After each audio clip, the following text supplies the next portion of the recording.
सेहत अब आपके हाथ में है। इस्तेमाल कीजिए ओरिजिनल घानी oil from fresh drop, 100% pure and healthy oil directly from seeds and nut. इस तेल में है 0% कोलेस्ट्रॉल, ना ही मिलावट, no refined, no preservative, no chemical and no artificial flavour.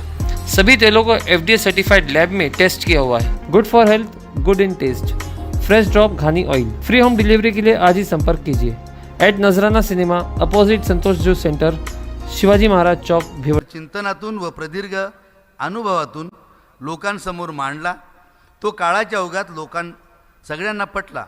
आजवर हे सर्व विविध माध्यमांच्या आधारे आपल्याला ज्ञात होत गेलेच, परंतु आता या सगळ्याची प्रत्यक्ष अनुभूती आपल्या सगळ्यांना मिळणार आहे। चला तर सज्ज होऊया। मधुर परंतु तितकीच परखड वाणी ऐकण्यासाठी मी नम्रतापूर्वक विनंती करतो पूजनीय सरसंघचालक श्रीमान डॉक्टर मोहनजी भागवत यांना।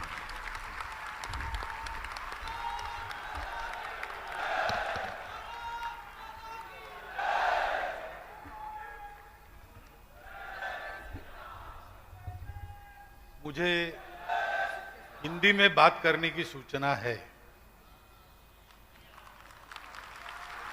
मंच पर उपस्थित भारतीय समाजोन्नति मंडल के सभी माननीय आदरणीय पदाधिकारीगण, एक बहुत ही सुंदर प्रात्यक्षिक,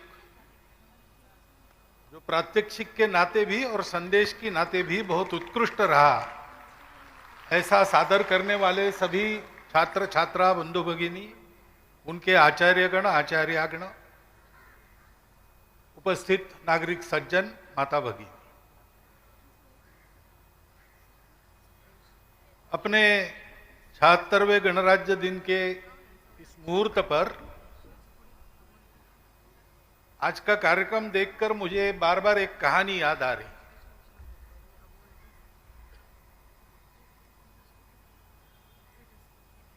एक राजा अपने सेना सहित जंगल में रास्ता भटक गया।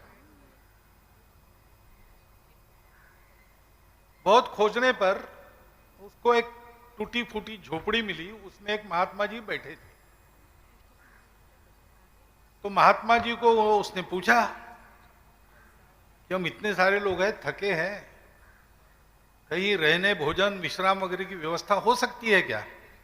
आपके पास तो नहीं है, हम देख रहे टूटी फूटी आपकी झोपड़ी है, परंतु आसपास कहीं ऐसा स्थान है तो बताइए।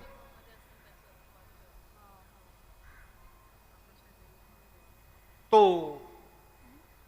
महात्मा जी ने कहा है जरूर, और थोड़ा आगे जाओ, इस जंगल में ही एक बड़ा मैदान है, वहां पर एक भवन है, वहां तुम्हारी सारी व्यवस्था हो जाएगी। तो उन्होंने बताई हुई दिशा में राजा बढ़ा। थोड़ी ही दूर पर वो भवन था और जैसे लोग राह ही देख रहे थे कि राजा सेना सहित आएगा, इसलिए लोग वहां तैयार खड़े थे। उन्होंने राजा और उसकी सेना का स्वागत किया, उनके स्नान ध्यान की, बाद में भोजन की, बाद में अच्छे विश्राम की व्यवस्था की। रात भर विश्राम करके दूसरे दिन जब सेना निकल पड़ी राजा के साथ, तो नाश्ता पानी करा के उनको अच्छी तरह से विदाई दी। राजा ने पूछा वहां जो प्रमुख था उसको कि किसका भवन है?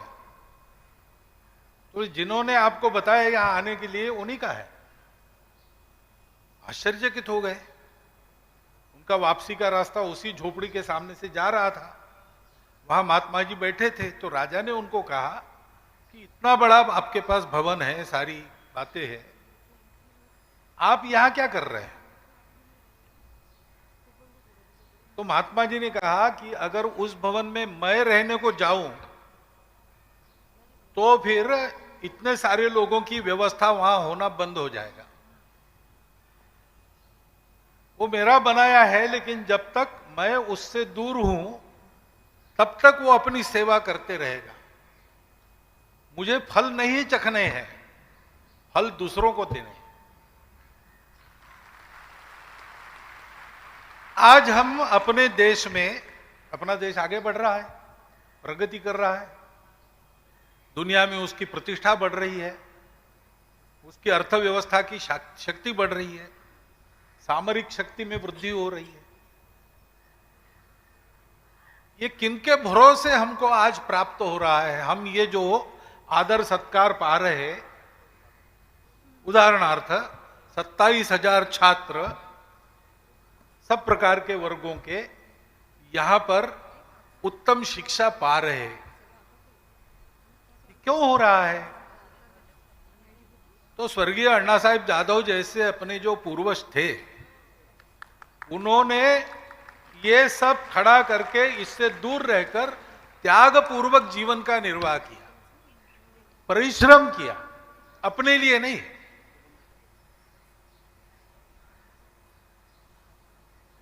हमारे देश को और बहुत आगे जाना है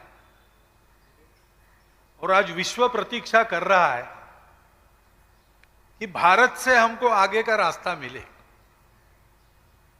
ऐसा भारत बनाने का दायित्व स्वाभाविक हम सबका है। तो इसलिए हमको यही ध्यान में रखना पड़ेगा कि आज हम यहां पर आनंद से इस कार्यक्रम को संपन्न कर रहे हैं, अच्छी तरह प्रदर्शन कर रहे हैं, प्रात्यक्षिक कर रहे हैं। ये सुखपूर्वक हम कर सकते हैं, इसका कारण पहले कुछ लोगों ने, बहुत सारे लोगों ने अपने जीवन को समर्पण करके इसको याद करने का भी यही दिवस है। क्योंकि हमारी प्रजातांत्रिक व्यवस्था है, गणराज्य दिवस है। इस देश का दायित्व इसके जनगणों पर है, इसकी प्रजा पर है। किसी को ठेका देके ये काम नहीं होगा, क्योंकि दायित्व हमारा सबका है। और उस दायित्व के लिए हमारा व्यवहार कैसा चाहिए, इसका स्मरण कराने वाला हमारी सार्वभौम संप्रभु सत्ता का, स्वतंत्र भारत की सत्ता का प्रतीक हमारा राष्ट्रध्वज तिरंगा हम फहराते हैं। बड़ी सोच समझकर इस ध्वज की योजना हुई है, इसके लिए कमिटी बैठी थी। उन्होंने विचार पूर्वक ये तय किया है। 3 रंग का ध्वज है और बीच में धम्मचक्र है।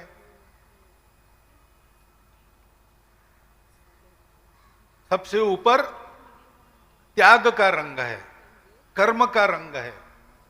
भक्ति, ज्ञान और कर्म की त्रिवेणी का प्रतीक केसरिया, क्योंकि यही 3 बातें आगे सारी बातों का कारण बनती है।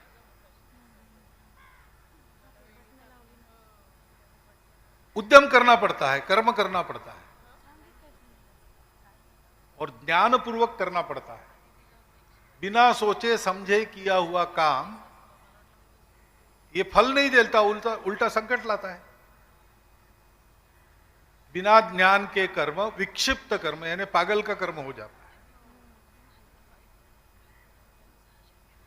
भात बना के खाना है तो बिना सोचे समझे इतना सोच लिया केवल कि आग है, पानी है और चावल है तो भात बनेगा। तो एक मुट्ठी भर भात खा लिया, ग्लास भर पानी पी के धूप में खड़े रहे तो पेट में भात नहीं बनता। उसकी एक पद्धति है, उसका ज्ञान होना चाहिए। ऐसा सोच समझ के ज्ञान पूर्वक किए जाने वाला कर्म और जिसमें भक्ति हो, समर्पण हो। कड़ी धूप में हम होटल में जाते हैं, खाना पीना कुछ नहीं है, भोजन आया लेकिन प्यास लगी है, पानी पी के बाहर जाना है। अभी भी अपने देश में होटलों में केवल पानी पीने का पैसा नहीं लेते, अच्छी बात है।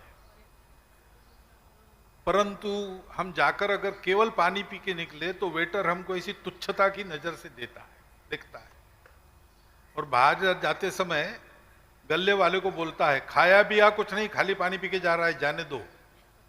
यानी अपमान भी होता है। केवल पानी मांगता है तो चारों अपनी उंगलियां बुढ़ा के वो ग्लास लाके ऐसा पटक देता है। पानी तो मिलता है, पानी चाहिए, पानी मिल गया, लेकिन ये सारा उसके साथ। घर में जाएंगे और हम पानी मांगेंगे तो क्या होगा? एक गिलास भर पानी ऐसा कहा तो लोटा भर पानी आएगा। और खाली पेट पानी पीना नहीं चाहिए, इसलिए गुड़ की डली भी मिलती है। होटल और घर में फर्क क्या है? घर में आत्मीयता है, प्रेम है, भक्ति है। भक्ति पूर्वक, ज्ञान पूर्वक जो कर्म होता है वो अच्छे फल देता है। ऐसा कर्मयोग और उस भक्ति के कारण सर्वस्व समर्पण की प्रेरणा देने वाला रंग पहला रंग है। ऐसा अगर जीवन जीते हैं तो अपना जीवन शुद्ध होता है, निर्मल होता है। अपने करने में प्रत्यक्ष भगवंत अवतरित होता है। हृदयस्थ झाला नारायण प्रेरणा केली, ये वाक्य हमने सुना है, लेकिन निस्वार्थ बुद्धि से त्याग पूर्वक सोच समझकर परहित का कर्म करने वालों का जीवन ऐसा बनता है, ये बाकी भी लोग देखते हैं, उसको भी प्रतीति आती। उस शुचिता का रंग सफेद रंग बीच में है और ऐसा करने का फल मिलता है समृद्धि। तो समृद्धि का रंग हरा है। हिरण्यवर्णाम हरिणीम सुवर्ण रजतस्रा श्री सूक्त कहते हैं, उसमें वर्णन है, उसमें लक्ष्मी के रंगों में हरा रंग ऐसा बोलता है। अपने देश की और दुनिया की सर्व प्रकार की समृद्धि की साधना करने के लिए शुद्धशील बनकर, शुद्ध चरित्र बनकर भक्ति ज्ञान पूर्वक हमको कर्म करना पड़ेगा। ये संदेश है ध्वजारोहण का। और उसके केंद्र में है धम्म चक्र, धर्म। धर्म का एक अंग पूजा भी होता है, खान पान रीति रिवाज के नियम वगैरह वो भी होता है, लेकिन वही धर्म नहीं है। वो तो आचरण है धर्म का, जो देश काल परिस्थिति के अनुसार बदलना चाहिए और बदलता है। परंतु शाश्वत बात, जिसको धर्म का शाश्वत धर्म कहते हैं अपने आप, वो क्या है? तो डॉक्टर बाबा साहब आंबेडकर ने संसद में संविधान हमको देते समय जो 2 भाषण किए हैं, उसमें एक वाक्य में उन्होंने व्याख्या की है, बंधुभाव यही धर्म है। समाज चलता कैसे है? आपसी सद्भावना के आधार पर चलता है। प्रकृति विविधता देती है। भारत के बाहर हम देखते हैं विविधता को लेकर झगड़े होते हैं, लेकिन भारत का मूल स्वभाव, भारत धर्मप्राण होने के कारण, वो धर्म कहता है कि विविधता प्रकृति की देन है, इसलिए जीवन का श्रृंगार है। अपनी अपनी विशिष्टता को लेकर चलो, लेकिन आपस में ठीक रहो। आत्मीयता से, बंधुभाव से, सद्भावना से आपस का व्यवहार रखो, क्योंकि जीना है तो सबको जीना पड़ेगा, ये नियम है। हम अकेले जी नहीं सकते। आप बहुत आनंद में हो और घर में दुख है तो आप आनंद नहीं ले सकते। आप अकेले व्यक्ति नहीं हो, आप परिवार के अंग हो। परिवार बहुत अच्छा है, लेकिन गांव गड़बड़ है तो परिवार सुखी नहीं रह सकता। आप एक परिवार नहीं हो, आप अपने गांव के घटक हो। गांव प्रदेश का घटक है, प्रदेश देश का घटक है, देश राष्ट्र का एक अंग है, और सारा विश्व राष्ट्रों का मेला है। सब राष्ट्रों की मानवता मिलकर विश्व को अच्छा रखती है। एक व्यक्ति दुखी हुआ तो विश्व में दुख फैलेगा। समाज दुखी रहा तो व्यक्ति सुखी नहीं रहेगा। सृष्टि दुखी हो गई तो हमको संकट झेलने पड़ेंगे, हम देख ही रहे। ये सारी बातें थियरी नहीं है, हम इसका प्रत्यक्ष अनुभव करते हैं। तो हमारे यहां लोगों ने ऐसा कहा कि व्यक्ति को बड़ा होना ही है, व्यक्ति को दबाना नहीं, व्यक्ति को बड़ा होना है, उसके लिए स्वातंत्र्य चाहिए। उसके लिए समता चाहिए, सबको अवसर मिलना चाहिए। लेकिन ये तब होगा, दोनों एक साथ तब रहेंगे जब बंधुता होगी। बंधुता के आधार पर व्यक्ति बड़ा होगा तो वो अपने परिवार को बड़ा करेगा।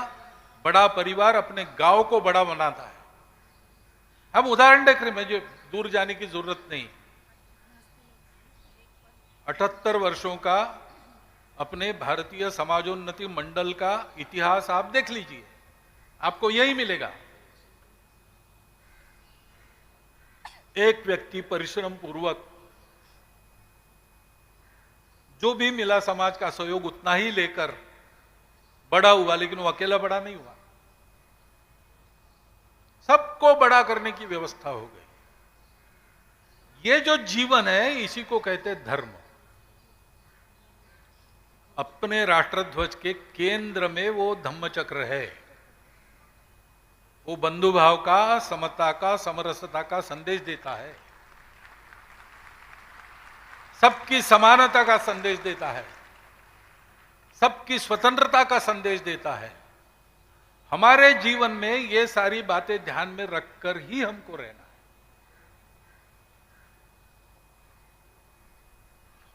क्योंकि इक्के दुक्के के करने से राष्ट्र बड़ा नहीं होता।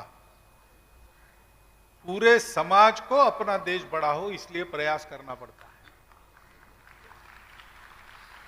और देश बड़ा होता है तो हमारी भी प्रतिष्ठा रहती है।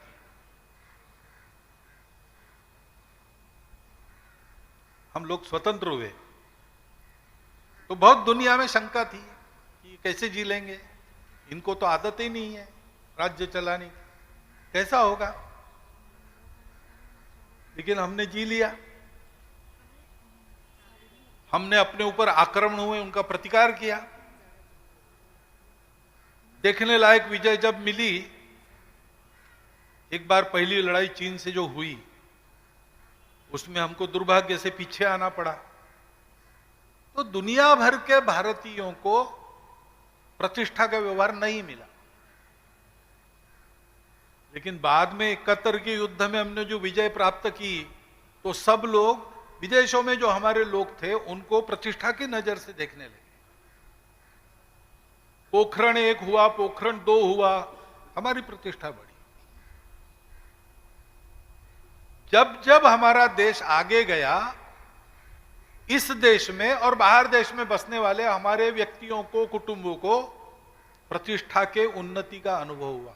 क्योंकि हमारा जीवन अकेले का है नहीं।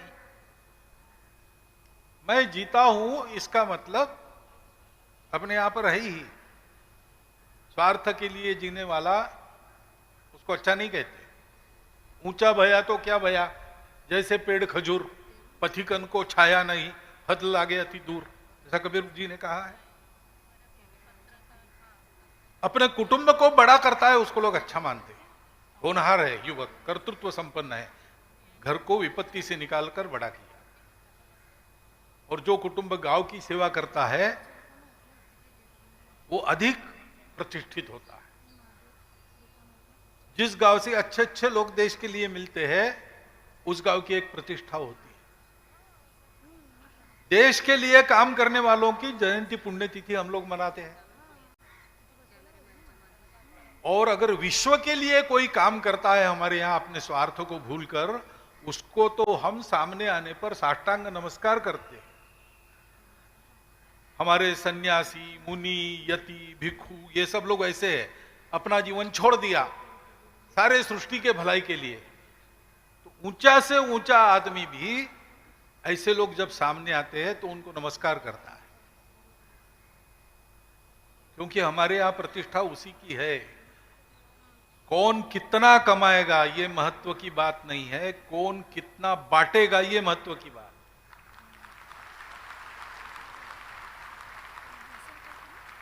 तो देश समाज ही हमको सब देता है, उसी के देने से हम बनते हैं।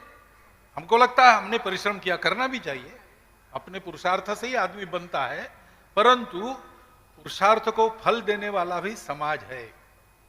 उससे लिया, उसको दाम दुगना वापस करना। मनुष्य के नाते हम जीते हैं, सृष्टि हमको देती है। उसको दाम दुगना वापस करना है। आज का दिन है हमारे प्रजासत्ताक भारत की प्रगति के लिए, हमारे आपके जीवन में सुख आए इसलिए, और विश्व सुंदर नया सुख शांतिमय विश्व बने इसलिए हम लोगों को ये याद करना है कि भक्ति पूर्वक ज्ञान कर्म आदि का उपयोग करते हुए, चित्त को निर्बल बनाते हुए हम समृद्धि की आराधना करें, प्राप्त करें 2 हाथों से और 1000 हाथों से सबको दे, ऐसा जीवन जीकर हमको विश्व को रास्ता बताना है। विश्व के पास तकनीकी है लेकिन अध्यात्म नहीं है। विश्व का अध्यात्म पूजाओं में, खान पान में अटका है। भारत में सदा अध्यात्म इसके ऊपर रहा है। उसको प्रत्यक्ष जीवन में जीकर हमको बताना है। जीवन के पुरुषार्थ में, धर्म अर्थ काम मोक्ष चारों पुरुषार्थ में ऐसे कैसे जिया जाता है अपने उदाहरण से बताना है। और इसलिए आज हमने ये ध्वजोत्तोलन किया है। आज के दिन के आनंद में वस्तुतः मैं आपका फिर एक बार अभिनंदन करता हूं। इतना सुंदर कार्यक्रम छात्रों ने प्रस्तुत किया है। उसको देखकर हमारे जैसे लोगों की उम्मीदें जगती है। ये आने वाली पीढ़ी हमसे भी आगे निकल जाएगी और भारत को बड़ा बनाएगी। ये उम्मीद भी उस पीढ़ी से है। ये सब ध्यान में रखते हुए आप लोग अपने जीवन में स्वयं यश प्राप्त कीजिए और उस यश का उपयोग देश के लिए, दुनिया के लिए करते हुए अपने जीवन को, जो यशस्वी जीवन होगा, उसको सार्थक बनाइए। ऐसा आप कर सको, इसलिए कुछ हमारी सहायता लगती हो तो हम करने के लिए तैयार ही है। हमारा दूसरा काम है नहीं। सब अच्छे कामों को सहायता संघ करता है। संघ करेगा। वो काम कौन कर रहा है, उनका रंग क्या है वगैरह हम नहीं देखते। जो काम अच्छा है वो अच्छा है, तो ये तो होगा ही। आज के दिन ऐसा आपका, हमारा, सबका, अपने देश का और पूरे विश्व का जीवन बने, यह शुभकामना गणराज्य दिवस के निमित्त आपको देता हूं और आपको धन्यवाद कृतज्ञता पूर्वक देता हुआ मेरे 4 शब्द समाप्त करता हूं।